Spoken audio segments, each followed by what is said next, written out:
This is the OMG Book Show with William O'Day, episode number 8. I mean, 8 is enough, right? Dick Van Patten said so back when I was 10 years old. It must be true. 8 is enough. Welcome to the OMG Book Show, where it's all about taking you into the brains of fantastic authors. No scalpels required. It's more than an interview, it's an experience. And now, your host, William O'Day.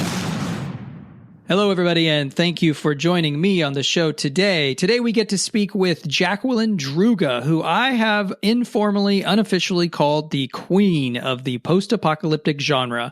She is an extremely, let's just say, uber prolific writer in the genre and other genres as well. She is also a screenwriter, a director, an actor. She's got a huge bag of tricks, and today we're going to dig our hands in there and pull out the shiny stuff and see what comes up. So today we cover all kinds of things, including how she got her start in behind the camera and then jumped in front of it and what projects she's got going on. She's got videos on Amazon Prime, amongst other places, which is very cool. And we also discuss how she became pen pals with Charlton Heston, you know, famous actor from the bygone age who did like Planet of the Apes and all that cool stuff. Yeah. And oh yeah, what about this? You're eating the people. Soylent Green. That was him. Everybody remembers that. That's amazing. So at the age of 10, she became personal pen pals with like one of the biggest actors in Hollywood. I don't mean like size-wise, but fame-wise, right? I mean, this guy was a delicious giant piece of man candy at that time. And the young Jacqueline Druga became personal pen pals with him. That's just crazy. So we go into the details on that. And we also find out about what she has in common with Oprah Winfrey. Yes, you'll find that out in the interview today. We cover that and so much more. So, surgical gloves on, scalpel in hand, let's get started. Hello, everybody, and welcome to today's show. Today, we get the distinct pleasure of speaking with what I'm going to informally, or maybe formally, call the queen of the post-apocalyptic genre. Her name is Jacqueline Druga, and she is here with us today. Thank you, Jacqueline, for joining us today. Oh, thank you so much for having me. Awesome.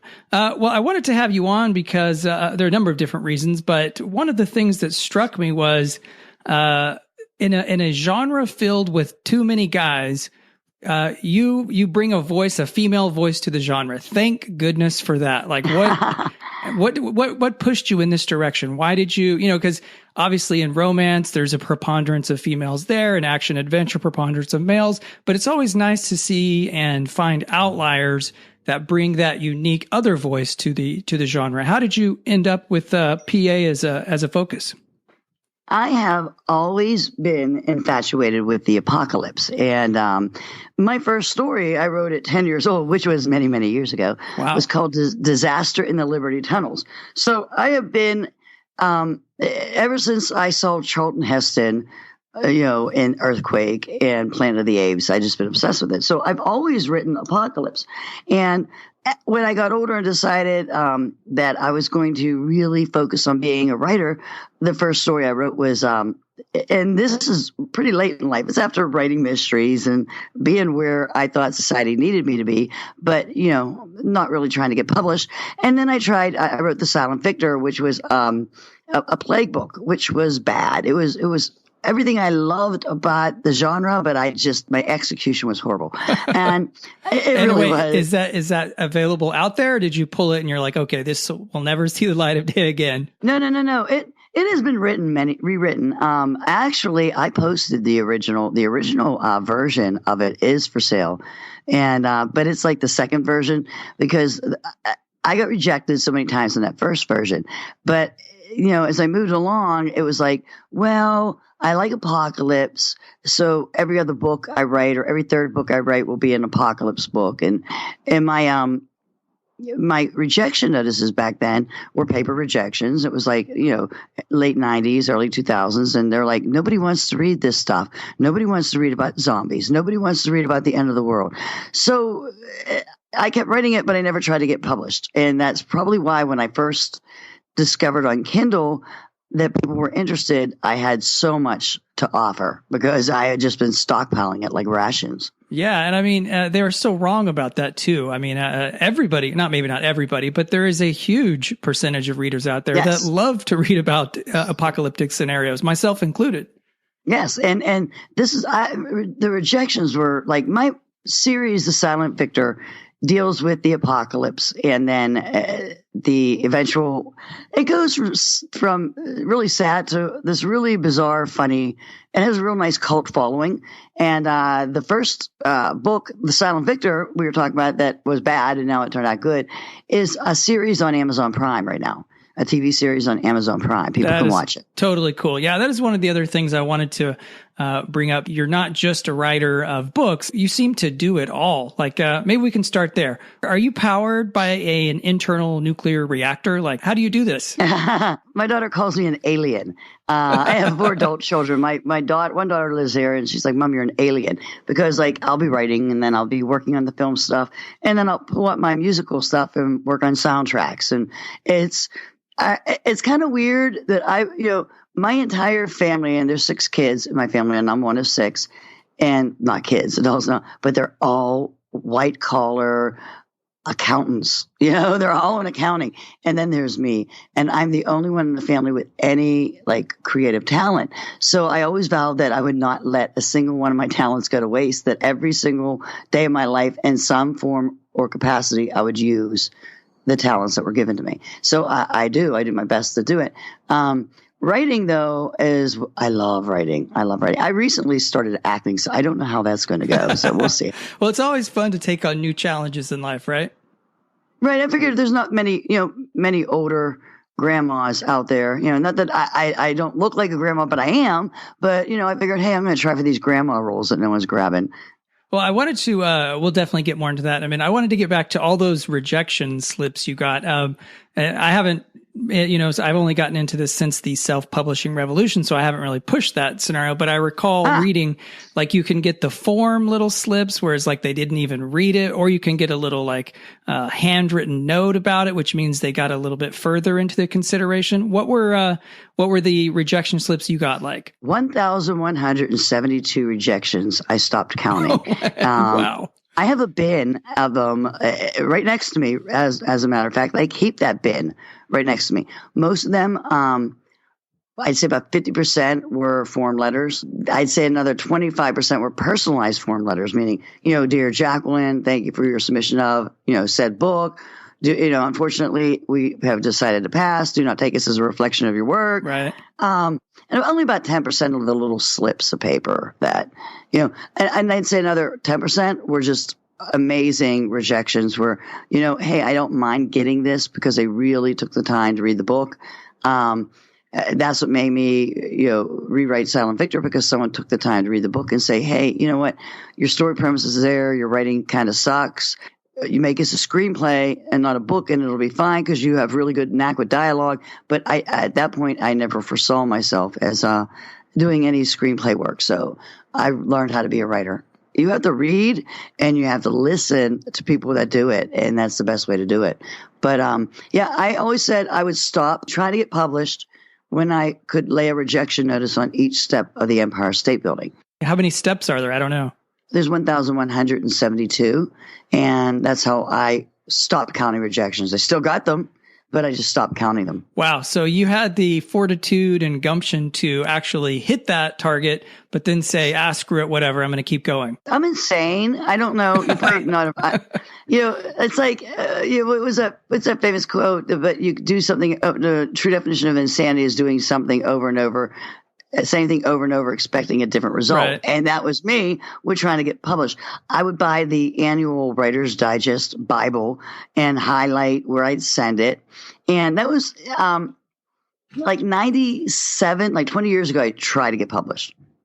And it was a weekly thing. It became an obsession because I gambled. I used to love to go to the poker machines.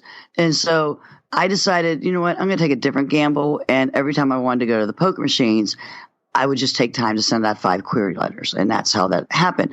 And at first it wasn't that many, but I'd say my biggest rejection came between 1999 and 2001, because at that point, then I had a bunch of novels, actually started writing screenplays and short stories. So I had a lot. Wow.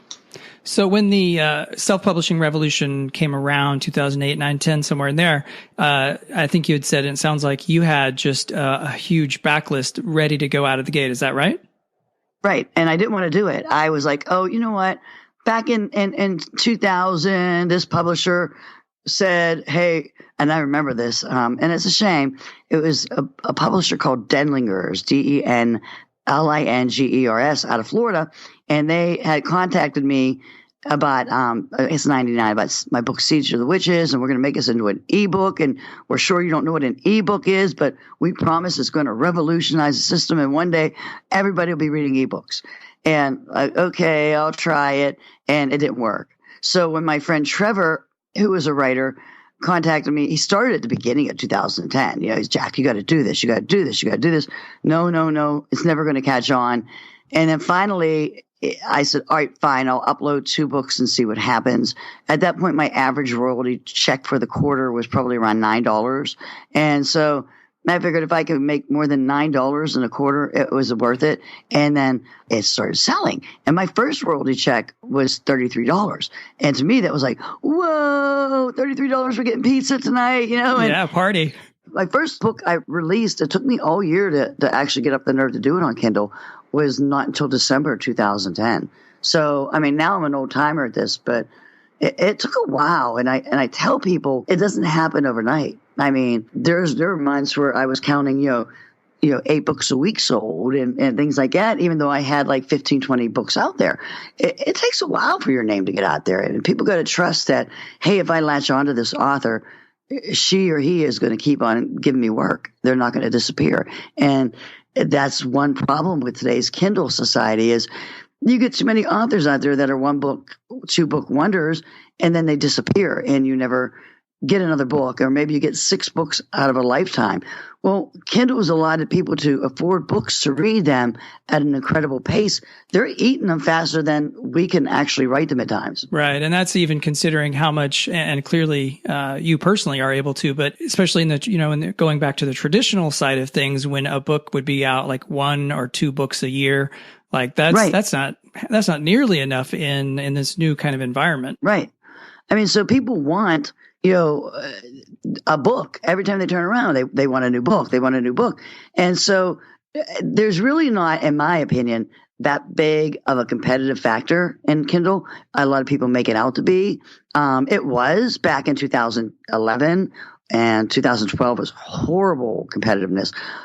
Authors would just torpedo you with bad reviews. It was terrible because back then, 1 bad review could sink your sales in a matter of days. Sink it, stop it cold in its track. Back then. Now it really doesn't make that big of a difference.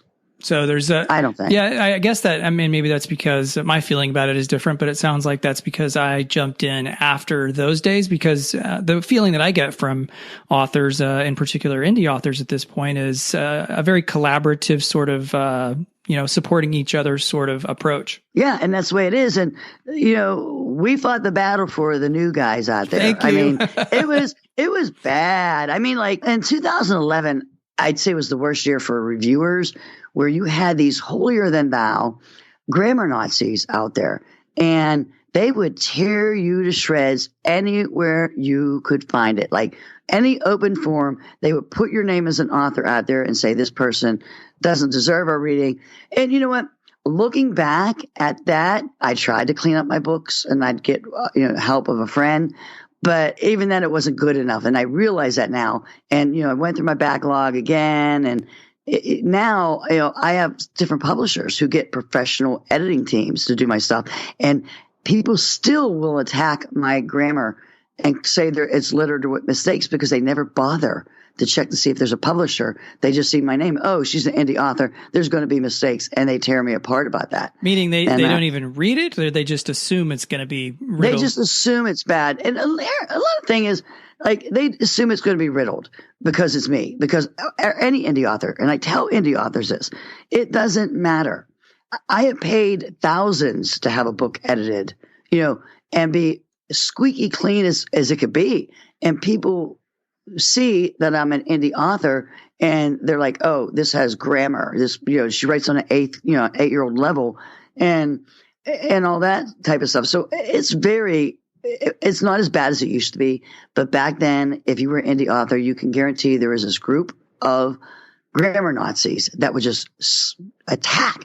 And back when I first published Zombie Battle, which was the worst name of a book ever, ever, ever. Wait, why is that the worst name? Because it has zombie in the title. I mean, that's pretty good. Yeah. It's got battle. It's probably going to be a lot of action.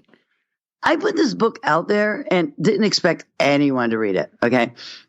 And so this one woman, I'm just going to call her Mary because that's not her name. And the name that she gave me for years was not Mary. But she leaves a review on this book saying, this writer writes on a first grade level. Okay, and this is honest to God's truth. It makes me laugh to this day. She's an idiot. She called me an idiot because I use the term bobbed, B-O-B-B-E-D, wire instead of barbed. Honestly, I didn't know it was barbed wire. I thought it was bobbed wire. I don't know. So I was like, oh my gosh, So I fixed it. And about 3 months later, a review for another book is posted by her saying, this author is the most brilliant author, best PA book I've ever read. This author's an amazing writer. And I'm thinking, wait, I didn't become less of an idiot in 3 months. So I wrote her, I replied saying, hey, thanks. I'm glad that I've, done better for you, as opposed to my first book. And then she was all embarrassed. And her and I struck up this friendship. But we kept this friendship going. And she was a very demanding friend. Like if my email started out, like 2 emails in a row started out, hey, how you doing? Sorry it took so long to get back. It would be like, you lack creativity in your emails. So finally, like she disappeared from the face of the earth. And then a year and a half ago, she sends me this Facebook message telling me I still suck as a writer. What? I don't know. It's on the one hand, I feel bad for you, but on the other hand, I'm kind of impressed. You have a dedicated personal electronic stalker. Oh my gosh. She's not the only one. I get at least one hate mail a week. One hate. No. I can't tell you how many times I've been called an illiterate, or, you need to go to school. You need to learn how to write. And I want to strike back and say, well, you need to learn the rules of first person. I, as a first person author, cannot explain anything my character doesn't know. If my character doesn't know how the plague started, guess what? You, the reader, are not going to know either. Right, because the whole idea is that with first person or any perspective really is if you're close to the character is that it's like a camera in their head and you only get their thoughts and what they see and stuff. You're not going to get, if it's someone who, works at a gas station their whole life, then they're not going to know about like string theory and physics or whatever. Right, exactly. And my characters are very, very everyday people. Everyday people like you and me, like the woman that you see at the grocery store, clipping coupons.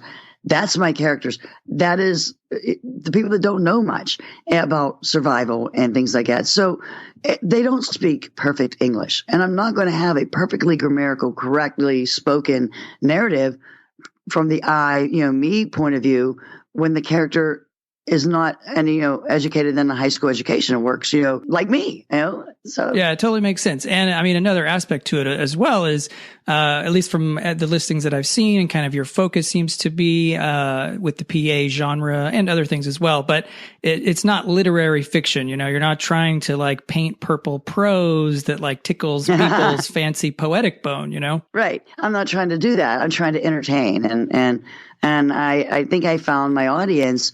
I stick with the mainly female, and I don't do that on purpose. But, a lot of women readers don't want to read about these military guys and these military chicks. They can't relate. The best fiction, even on TV, are characters that you can relate to, that you can sit down and read a book and go, wow, that sounds like my husband, or that sounds like my wife, or that sounds like my kid, or my best friend. Boy, this reminds me of that. It's got to be relatable.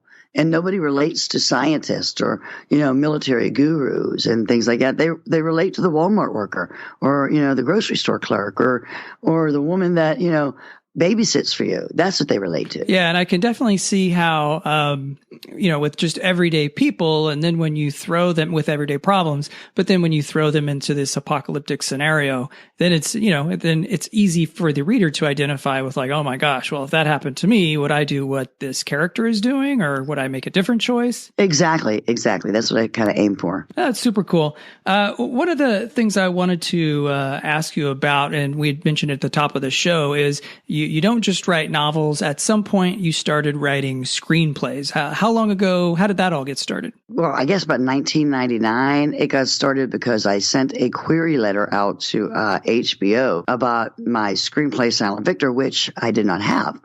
And thinking it was a joke. It wasn't a joke. Like, it was HBO.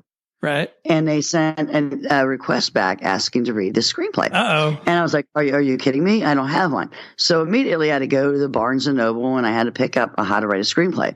Because, we had the internet, but it didn't tell you much back then. Right. So I wrote the screenplay, and I think it was good. I mean, like, it's not what you see on Amazon now. I mean, like, I totally redid it. But that's where I started. My first one was when I started there, and they rejected it, of course. And then another person had requested to read the screenplay, and he rejected it, of course. And I thought, wow, let me start making some screenplays out of my novels. And then I included them because, to me, writing a screenplay was really super easy. It's, to me, so easy. What makes it easy for you? Because you don't have to describe every emotion, every feeling. And even now, as someone that makes films, you don't need very much. Give me basic camera direction, action. Like he walks up to the man, grabs the phone. If it's not important, you don't need to put it in there. And it's very basic. You don't need to get into the heart of the matter. You just need to show what the camera sees. And I see these people that struggle for years on a screenplay, and I'm like, why? It's so easy. Take 2 hours of your life and imagine a movie, then write it down. Yeah, because and I've written a few screenplays just for practice and kind of interest in the medium, and it's simple blocks of scene description and then mostly dialogue, and I think probably a director would be offended if you just poured tons of like, this is the emotional aspect of the character that I want you to kind of capture. I learned as someone that does direct that the only thing I want to see with emotion is if it's vital. If your actor or actress is not going to be able to pick that up. So you put it in a parenthetical, however you pronounce that, underneath the character name, with emotion or gravelly or, well-placed beats are the best. White is, I learned through, different screenwriting things that white is right. Now you're lucky because back when I first started in 1999, they didn't have the software. We had a tab. Oof. Tab. So when I would write, I'd write the screenplay, then I'd take a day to format it. And all I would dream about is me hitting that tab button. Tab. There was a lot of tab involved. Wait, were you drinking a Tab Cola while you were tabbing the keyboard? No, I probably was drinking bourbon at the time or something. All right. So I'm trying to count up all of the things that you do as a career. So writing novels, short stories, writing screenplays. You just mentioned that you have been a director, and I saw on IMDb that you've acted in a number of productions. Are those based on the series that you've written, the ones you've acted in? I did a cameo only because our actor, the waitress, the woman that was supposed to play the waitress, didn't show up. And we were on set waiting for her, and I had just got off the plane from Vegas. So I was a hot mess. I mean, I was... my hair was everywhere. I pulled it back in a ponytail, and I was this hot mess. So when we had the sneak peek at the movie theater for it, you would think that like some sort of mega star stepped on the screen. Everybody went crazy on my cameo. It was horrible. But I am in the process of filming Dust, and I'm playing the main character in Dust. It's a big role, and I kind of feel like, oh, why did I take this on? But it's based on my book Dust about nuclear war and about a family in a bomb shelter. Awesome. It was really close to me, so I should be able to play it pretty well, hopefully. Yeah, that's super cool. One of the things that I admire about your work output is that, like you said, you mailed off a query letter to HBO about a show, and I've spoken with various authors that are looking at possible Netflix or other TV channel series. But, they're at this point, it's really hard, or really any point, it's really hard to get those things greenlit. But you just, it sounds like somehow just grabbed it by the seat of the pants and made it happen anyway. How did that happen? back in 2007, a friend of mine, Mia, she works for an ad company, and she contacted me about this guy who wanted to make a movie, but he needed a script. And so I met with the guy, and he was like, at this point I had like 7 or 8 scripts underneath my belt. And he's like, I want something specific. I wanted about a river, and I want the river to be used as the murder weapon. I'm like, okay, so the killer's drowning them in the river, unless you want to do something sci-fi. He goes, yeah. So I had carte blanche on the screenplay, and, I wrote it and had it to him, and, he paid me $200, and then I thought that was it. And then little by little, I had to be on set, help him out. And so I got to learn how to do that. It was the best education. And then he wanted to do another one, a horror movie. So I'm like, okay. So I wrote him a script for that. That one took me 3 days to write, whole feature films. Both of them are on Amazon, and that's how it started. And then he wanted to go another step further and make a serial killer, but he wanted a lot of sex and violence. And I could do the violence. I just don't see the point in gratuitous sex in a movie. So I bowed out of that. And my then ex-husband got me a camera, and I started making short films. And I took off from there and just started doing it from there. That is super cool. And one of the things that's I looked at and sounds like that you're in process on is a project called The Beginnings.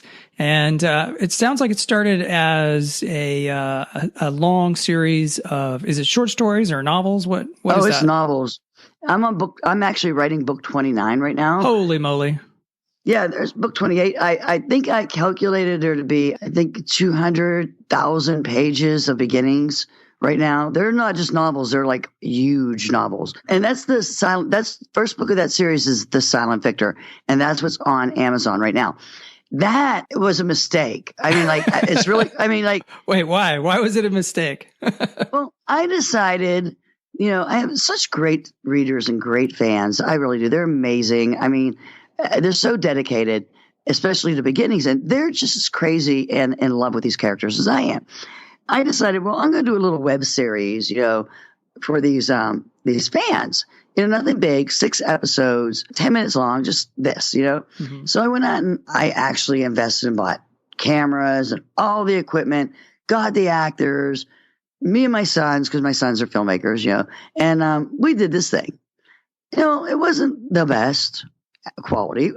We did it to be on YouTube.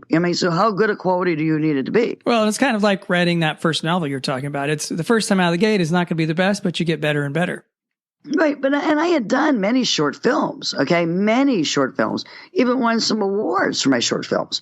But this was about the standard of my short films, and it worked well for Vimeo, and it worked well for YouTube.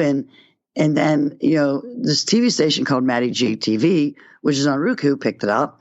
And then they went ahead and put it on Amazon Prime. I'm like, are you nuts? We have if we could have a half a star, we would. Amazon Prime is the big time, right? Right. So it was good for the fans. It's not meant for the general public. The general public won't get it. They won't get it. And the actors weren't up to par. And like I said, we have 100 reviews and they're 1 star. They're just pathetic. But it's all these people watched it. They watched it despite the fact that it was bad. And I don't think it was bad now. I watched it now. It's really not that bad. But I think that caused it to get more people to watch it. And then in turn got money for us to do another season. And I was like, I'm not repeating my mistakes. Let me go to the beginning. Let me go to the book, The Silent Victor. So I wrote the screenplay for Silent Victor. Took a whole weekend. 180 pages. That's 3 hours. Turned it over, got the cast, and this local TV place out of Erie produced it. They directed it, and they're editing it, and it turned out fantastic. It really did.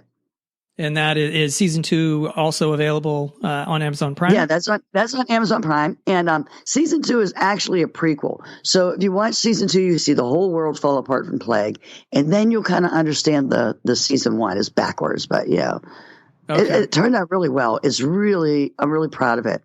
Oh, that's cool. And then, so it sounds like I'm trying to catch the timelines and how they relate. The season 1 and season 2, that covers a few books because you said there was 29 books in the beginning project. Does that cover all of those or a portion of those? Season 2, which is the one that just came out, which is called Outbreak, covers the first book. Just the first book. Okay. Just the first book. Season 1, the prequel, covers like a quarter of the second book. Now, a season 3 will be nowhere. It won't even be a book. It'll be what takes place, because between the first book and the second book in the series is 5 years. So season 3 will fill in those 5 years. So the cast we have is amazing. And I think the new viewers who aren't reading the books need more story before I move forward. Okay, I see. Yeah, and it sounds like, man, if you keep going with this, you're essentially going to be making this miniseries forever, because you have so many books and you're still adding to those books, right? Well, yeah. I mean, I don't want to end the novels at all. I mean, I know how the series ends in my head and it's outlined, but like, it's such a part of my life that I'm so scared the day that I finish the novel is the day that I die. So I'm like, no, I'm never finishing the series ever, because it's so attached to me that I'm scared to end it. It's really weird. Right. I think I saw a quote of yours in one of the interviews that I read that mentioned, I think it was for the Beginning Project, that the characters in there were just like your family. They are. I mean, the character of Frank has his own ornament on my Christmas tree. I mean... Hold on. Do any of them get an empty spot at the Thanksgiving table? Yes, Frank does. Frank gets everything. Frank is the ultimate hero. So casting Frank, I feel so bad for the actors. Now, the first actor we had did not look the part of Frank, but he had sort of like the cartoonish, like dopey part of him. But, you know, him and I didn't really see eye to eye on set. So immediately you're done. You know, don't destroy my Frank. Michael Barnett plays Frank now, and I love Mike. I knew when I seen him strut down the street for the audition at 6'4", just towering. He just looked like Frank. I'm like, oh, please let this guy be able to act, because he has the walk. Right. And the walk of Frank is so important. It's like the Captain America attitude. And this guy is doing a phenomenal job. He really is. So does Mike, could he actually just come in and sit down at Frank's seat at the Thanksgiving table and join in? You know, it's so funny because it took a while for me and Mike to warm up to the fact that one of my cast, Christine, who did Christine Mancini, who is an excellent actress. And when we were on set, she's like, you know, because I was like, well, he's not doing this and he's not doing this. She goes, Jackie, no one will ever be Frank, ever.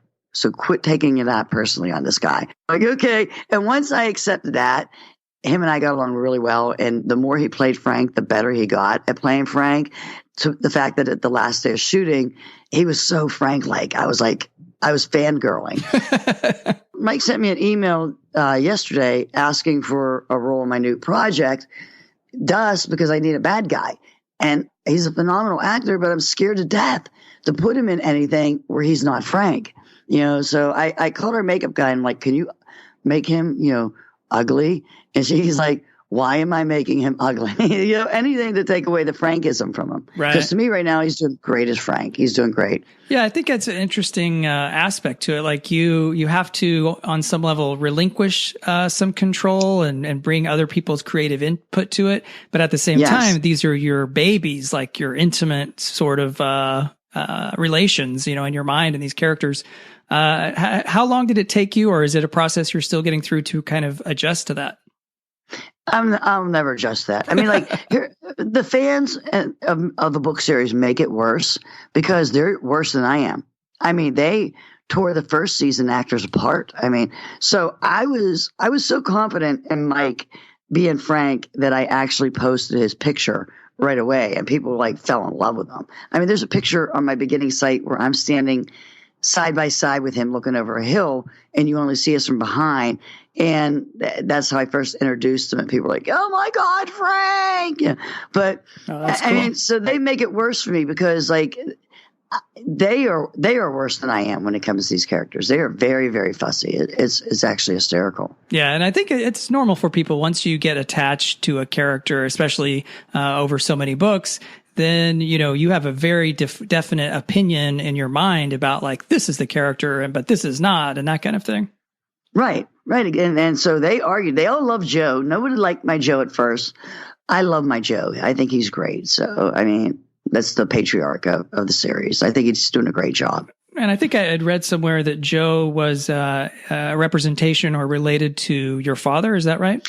That's why I created the character Joe, because I always figured as long as people read the character Joe and liked him, a little bit of my father would always be alive. Little did I know, 29 books later, it's still going. I mean, and when I had killed, spoiler, Joe in one of the books, it was devastating to me. And my ex-husband, Steve, who reads the book, says, well, he's not dead. And I'm like, well, what do you mean he's not dead? He goes, oh, come on, Jack, you didn't kill Joe. This is what happened. And he told me. I'm like, yeah, sure. That's exactly what happened. And then that's what I did. So Joe's alive again. Awesome. Yes. Come back, Joe. Thank you. So it's a great process. I love writing beginnings. I'm at the point now I only want to do like 1 or 2 beginnings books a year. Right now it'll look like 3 this year or so. Well, and that brings up another point. You are incredibly prolific. What's your writing schedule on a day-to-day basis like? Typically, like as far as writing, my 3 p.m. to 6 p.m. slot, I definitely go through what I wrote the day before, do any editing as due, and that is that portion. I try to write about 1,000 words in the afternoon if I can. And then I start writing about 11 o'clock at night, and then I write to about 6 in the morning. And that's every day. No exception. When do you sleep? I sleep from about 6:30 to about 9, and then I take another nap from 6 p.m. to about 7. Wow. So are you powered by the same universal batteries like Oprah Winfrey? Because I think I read somewhere she only sleeps like 4 or 5 hours a night, and it's no problem at all. Right. I do the Thomas Edison method of breaking your sleep into naps because you feel like you sleep much more. And I've been doing that for about 15 years. So, I mean, the other day, it's funny. I said to my daughter, I'm not going to be able to nap. So let me sleep until I wake up. And so I woke up at 9:30. I'm like, well, I'm going to go back to bed. And I got like 5.5 hours of sleep. You would have thought I had a hangover. I felt horrible for sleeping that long. It was horrible. It was, never again. That's amazing. Yeah. I guess did you, back when you said you started this, did it naturally develop, or did you read about Thomas Edison and be like, oh, I'm going to try that? No, it naturally developed. And then, people are saying, well, nobody can live like that for a long time. After a couple of years, you'll burn out. Well, a couple of years went by and I didn't burn out. And then that's when I started doing research that a lot of very creative people and eccentric people and workaholics live like this. And that's how we do it. That's amazing. Maybe I should try to set out a week or something and do it and see what happens. Because right now, if I don't get if I don't get 8 hours of sleep, I'm just like, oh. Dude, that's 1/3 of your life you're sleeping away. I know, exactly. And I've always looked at it like that. I mean, who wants to be there at 60 years or 80 years old and say, oh my gosh, looking back, I only really lived 55 years because I slept 1/3 of my life away. Oh no. And that's the way you got to look at it. All right. I'm gonna make a note here, and it's like gonna be a personal experimentation project. Oh, it is. Gradually go into it. Like, get yourself up early and tell yourself, I'm getting up early, but I'm going to be able to take a nap. And that's how you do it. If you can allow yourself an hour nap, not a cat nap, an hour nap, you'll see that, oh my gosh, I'm staying up and being more productive at night than I thought possible. I think you may have a nonfiction book here. Does nonfiction ever? Do you write nonfiction books ever? I do. I actually started writing how to write a book in 30 days, which is so easy. I mean, like the whole NaNoWriMo process is like baffles me. So in that month, I try to do 70,000 words, not 50. Well, it sounds like your base level is just phenomenal. Do you do you write a book a month, or what's your output generally? On average, a book will take me 21 days to write, the most 6 weeks. And that's usually during the summer when we're filming. And I may not be able to have that entire 10 at night till 6 in the morning, may not all be writing because I'm setting up, call sheets and things for the next day's shoot. So but I was talking to one of my editors. I'm like, if I finish this beginnings book before the end of the year, do you realize that's 10 full novels I wrote this year? She goes, how the hell did you do that? I'm like, I don't know because it just seemed like I didn't write. Yeah, that's crazy phenomenal. So how do you because I find, and I think probably one problem for me is my posture is terrible, but I find when I start writing up to 6,000 words a day or so, within a couple of weeks, my body is just wrecked. Yeah, your body does get wrecked. So you can't continuously do like 6,000 words a day, because that does wreak havoc. Your back will hurt, your hips will hurt, your legs, your sciatica will act up, your fingers will get numb. I mean, I go through all that. And that's how I know, hey, I've been sitting there too long. And that's when I pull out the phone and do dragon speech to text and walk around. Okay, I've just started to look into that. Is that a normal part of your process? It is now. It really is. Sometimes I just got to get out of the house, and I'll go in the car and put the phone on, dragon speech, and I'll write. And at first it's difficult, but once you get the hang of it, it's pretty easy. And it's a nice break for your hands. And you'll be surprised how much you've written when you upload it and reformat it. You're like, whoa, that was 3,000 words. Are you kidding me? Yeah, that's cool. And I can't wait I'm sure down the line at some point, we'll just put on a skull cap or something like that with sensors, and then we can just think the words onto the screen. Could you imagine that? I don't know. I think I do my best, though, for my brains and my hands, because I do type fast, and most of us writers do, But I try to average. There's some days like I'll write a ton. Like at the end of the book, it's not unusual for me to have 8,000, 10,000 word day, but I try to pace myself, but I'll sit and write like 1,500 words in like 10 minutes. I mean, I'll sit there and write, because I'll have everything plotted in my mind, and then boom, I'm there. And God forbid someone knocks on my office door or walks in. What do they get, the hand or just a scream, or what? They get that. Seriously, The Shining and Jack Nicholson. Yeah. If you ever, not that bad. Not that bad. All right. You don't have like a shotgun with the trigger with a rope pulley to the doorknob or anything like that? When I first started doing Danny Rightmo, I had an airsoft gun that anybody that walked in the door got shot. Now, like, I don't stress like I did over Nanny Rightmo, because usually by day 18, I'm done, with the novel. And like one of my best sellers, I wrote in like 12 days, and because I just couldn't stop writing it. I loved writing it, and it turned out really well. I'm definitely of the opinion as well that, some people say like, well, if you write it too fast, then it's just like you just hunked it out there and it's not any quality.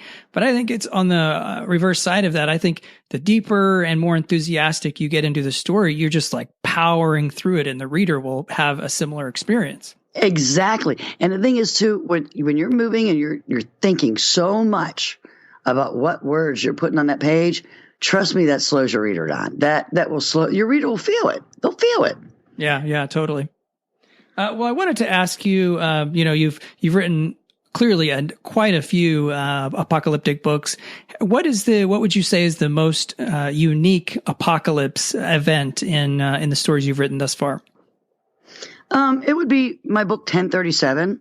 It's all based. I thought I came up with something really, really unique, and geoengineering. I don't know if you're familiar with this, but a lot of cloud seedlings is what China does for the weather. They shoot missiles into the clouds to create a storm system, to create rains or break up storm clouds. This is a known fact. Okay, wow. So 1037 is based on the fact that we just messed with the atmosphere once too much, and it caused a major storm to encompass the earth. Holy moly, flooding. Yeah. So that's basically, but it's all based on fact. Like China does it. They did it for the Olympics so they would have sunny weather. They do that all the time. It's like a normal practice. Let's shoot 1,000 missiles into the sky. And so that's where I got the basis of the book. And then I guess this movie Geostorm, after I write the book and release it, here's Geostorm. Like, are you kidding? No. Getting back to, you had mentioned Dust before, and one thing I had read about Dust is that many or most of the characters in it are based on people in your real life. And yes. One hilarious thing, and I wanted to verify this with you, you had said that the way that you felt about the people in real life determined their fate in the book. Is that right?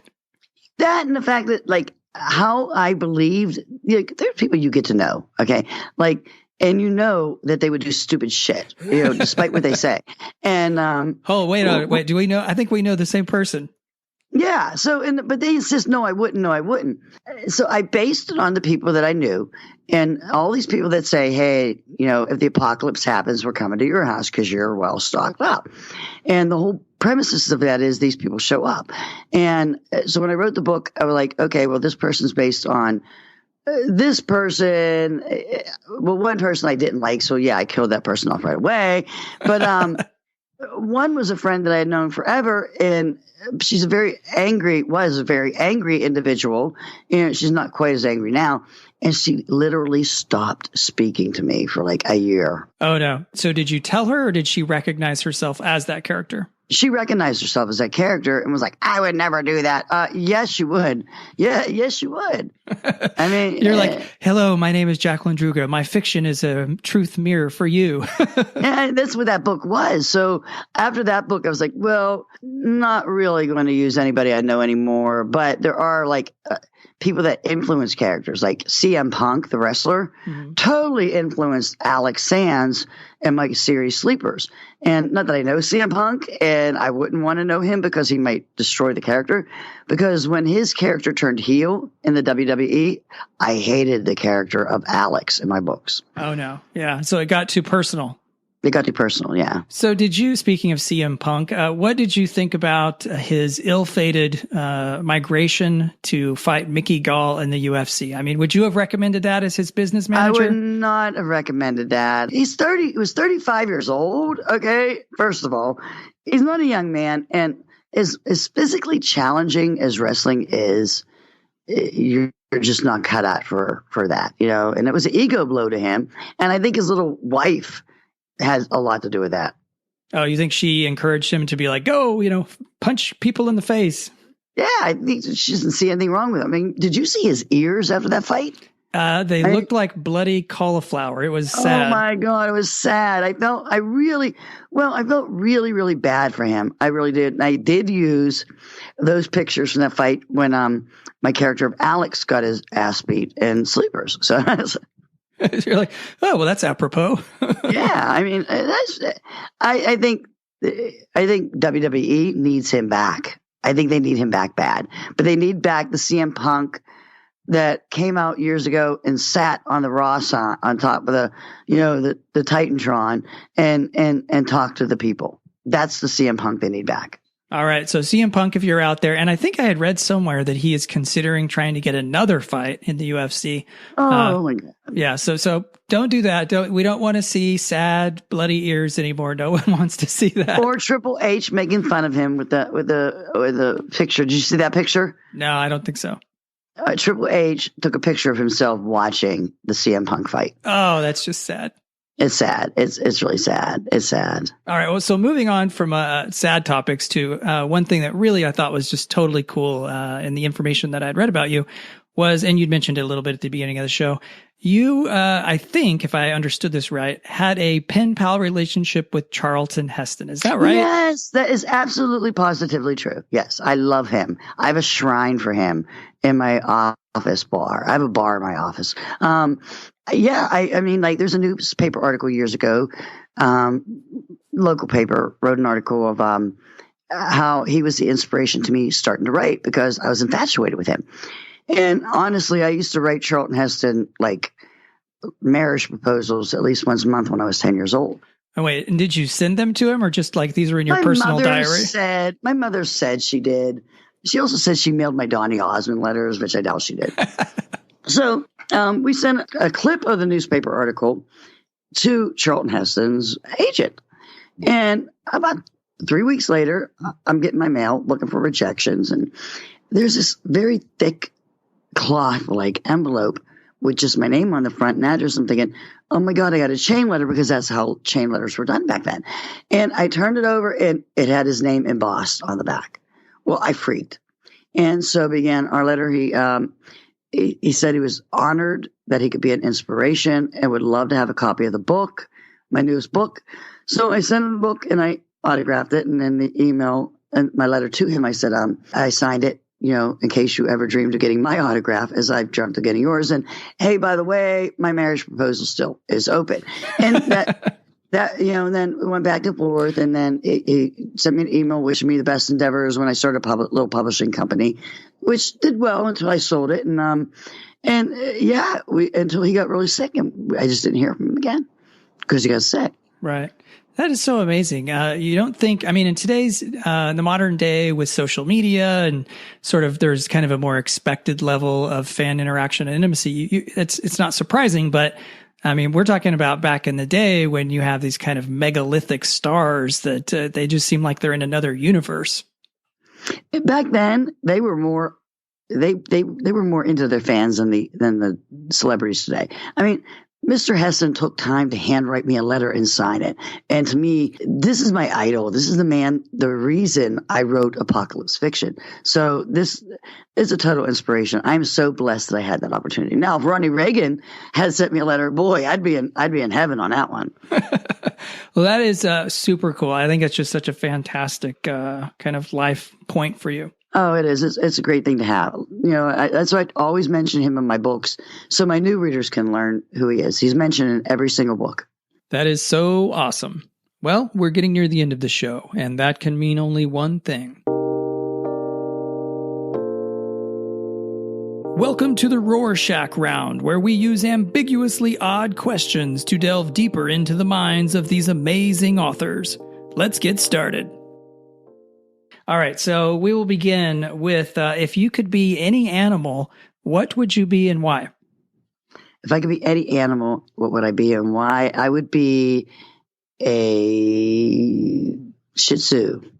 Because it would be, you know, they're always loved. Those little dogs are loved by their owners and taken care of, and they just lay around all day. That's why. They seriously have a good life. My sister used to have one. Good life. And it was like, she was like this little trophy that got carried everywhere. That's my dog. I carry her everywhere. Is she also a Shih Tzu or some other kind? She is a Shih Tzu teacup something mix. She was like tossed aside. She's all of 5 pounds, so she's like the princess in this house. Oh, that's good. Every dog should be. That's right. All right, next question. If you were to write an autobiography, what would be the title? Memoirs of a... I have one. I started writing it. Wait, is that Memoirs of a Geisha? I think I read that. No, wait. It's Memoirs of, let me look up it. Memoirs of a Lesser Known Scribe. Ooh, I like it. Yeah, I started writing it. Very cool. We'll look forward to the release of that at some point. So the last question here is, what is the one thing out there in the world, the experience that you haven't done yet that you would most like to do? I'd like to take a cruise. Oh, yeah. And cruise to England, or to go on the Titanic path. Ooh, do they have like cruises that kind of like take you on like, this is what Titanic did? Yeah, it's on the anniversary of the Titanic crash every year. So, I mean, I would love to do that with my daughter because she's obsessed with the Titanic. So that's one thing that I think I'd like to do is take a very long cruise. Oh, yeah, that sounds really cool. Yeah, but I'm always afraid of viruses and stuff. So that. Oh, so those are your competing sort of desires? Yes. Right. Well, it's not surprising, I guess, that you'd be concerned about viruses writing what you do, right? Especially since the cruise ships are breeding grounds for them. Yeah. Is it just like an airplane or something? Because it's an enclosed space? Yeah, it's just like an airplane. That's why, I don't know if you've ever noticed that if you fly a lot, you get sick a lot. Oh, yeah. Well, I have noticed for sure, after a period of several repeated flights that, I definitely come home and I'm kind of got something. I'm working through it. Yeah, you have to like, pretty soon we'll be wearing masks on planes, Oh, we just got back from Thanksgiving, visiting family in Chicago, and there were 3 or 4 people on the flight that had the little surgical mask. They didn't have the ones like the N95s with the respirator, but just the little plain cloth one. And I was like, oh no, is there something I should know about? Well, they're probably either wearing it because they have a cold or they're afraid of getting one. Chances are they had a cold. A lot of people will do that if they're sick. Yeah. They don't want to spread their germs. That's extremely nice. Responsible. Yeah. That is very responsible. I would do that. Right on. Well, Jacqueline, it's been amazing having you on the show. I wanted to find out, is there anything, new releases or upcoming projects that we should know about? Yeah, I have a new book coming out in about 2 weeks. It's called 3 Miles Out. It's about a zombie outbreak. I don't know why I write them. They were just fun to write, I guess. But it's a little bit different take on a zombie outbreak. I think I found another different take. Ah, cool. Okay, well, we'll make sure I'll get the links for that and put them in the show notes. And if people want to find out more about what you do, where should they go? Go to my website, JacquelineDruga.com. Okay. And then from there, I assume you have like, actually, I know you do have like Facebook. They can jump to Facebook and things from there. The beginnings page. Yeah. Okay, awesome. Well, Jacqueline, once again, I just wanted to say thank you so much. That's been a real hoot to get to talk with you. So thank you. Well, thank you for having me. So I hope you enjoyed that interview as much as I did, and I did. So thank you, Jacqueline, for joining us today. And if you'd like to find out more about the links mentioned today, you can go, as usual, to the show notes, which are located at my website / the show episode number 9, 8. What are we on? 8. 8 was 8. 8 is enough. I mentioned it at the top of the show, clearly. So that's www.williamodea.com /8. And be sure to join us for next week's interview with Tim Tigner. He is the best-selling author of the Kyle Achilles series and a number of other standalone books. And this guy's personal history, his bio page, is insane. He never explicitly admitted it in the interview, and so I'm just going to continue to believe that he is actually the inspiration for the James Bond character. In fact, let's put it this way. His name is Tigner. Tim Tigner. That was horrible. But anyway, the interview is a lot of fun. And actually one of the cool things about it is Tim is fluent in Russian. And we have some hilariously good fun trying to learn a little bit of Russian ourselves while also implementing some of the latest and amazing greatest technology from Google. So you can catch all that and a whole lot more in next week's episode. That's it for today. If you would like to be sure to never miss a show and always have them immediately available on your device of choice, you can subscribe by going to www.williamodea.com /iTunes. And if you enjoyed the show, I would so appreciate a rating and review on iTunes. They both help with store visibility, and they also let other listeners know if this show is something that they might be interested in checking out. And I've made it easy to access both of those by going to the same link on my website, www.williamodea.com /iTunes. That will have a link there that you can jump over to either subscribe and or maybe all three, rate and review the show. So I would so appreciate that. Thank you so much. That's it for now. We'll see you next week. Thanks for listening to the OMG Book Show. You can find out more at www.williamodea.com.